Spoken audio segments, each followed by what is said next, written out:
News at 5। आज 31 दिसंबर को देश भर के गिग वर्कर्स हड़ताल पर चले गए। इसमें करीब 1 लाख वर्कर्स के शामिल होने की संभावना है। यूनियन का आरोप है कि कंपनियां उनका शोषण कर रही हैं और सामाजिक सुरक्षा और कानूनी अधिकार नहीं दे रही। हड़ताल का असर फूड डिलीवरी और क्विक कॉमर्स पर ज्यादा दिख सकता है।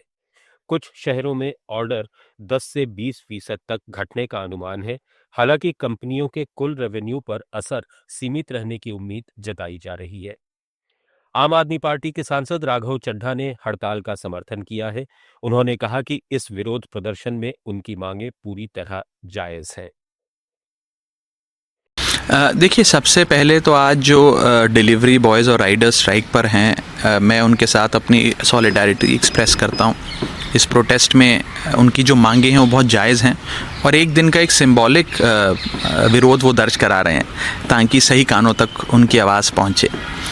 मैं उन इंस्टा कॉमर्स कंपनीज़ जैसे कि जेप्टो, ब्लिंकिट, ज़ोमैटो, स्विगी, जो आज बिलियन डॉलर एंटरप्राइजेस बन गई हैं, बिलियन डॉलर की वैल्यूएशंस हासिल कर चुकी हैं, उन्हें कहना चाहूँगा that please take care of these delivery partners, please take care of delivery boys and riders. ये भी इंसान हैं, ये रोबोट नहीं हैं, ये बॉन्डेड लेबर नहीं हैं, ये भी किसी के पिता हैं, पति हैं, भाई हैं, बेटे हैं और इनकी डिमांड्स जो हैं बहुत जायज़ है। ये लोग क्या मांग कर रहे हैं? एक कि अच्छी वर्किंग न्यूज एट 5।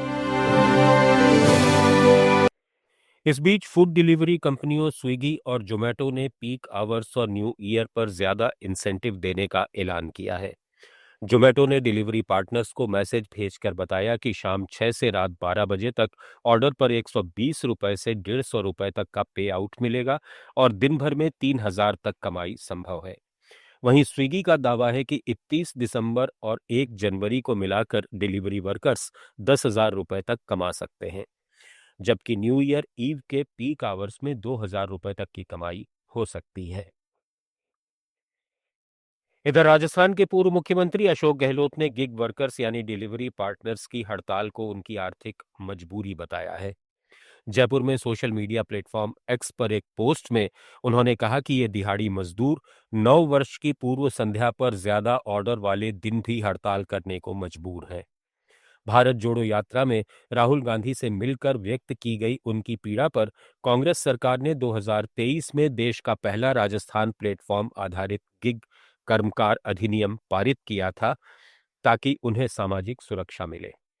10 फरवरी 2023 को विधानसभा में बजट पेश करते हुए उन्होंने कहा था, वर्तमान में ओला, उबर, स्विगी, जोमेटो, अमेजोन आदि कंपनियों ने युवा कार्मिकों को सुविधा पर ट्रांजेक्शन के आधार पर जोड़ रखा है। ऐसे कर्मियों को गीग वर्कर्स कहते हैं। संपूर्ण विश्व के साथ ही प्रदेश में भी गीग इकोनॉमी का दायरा बढ़ता जा रहा है।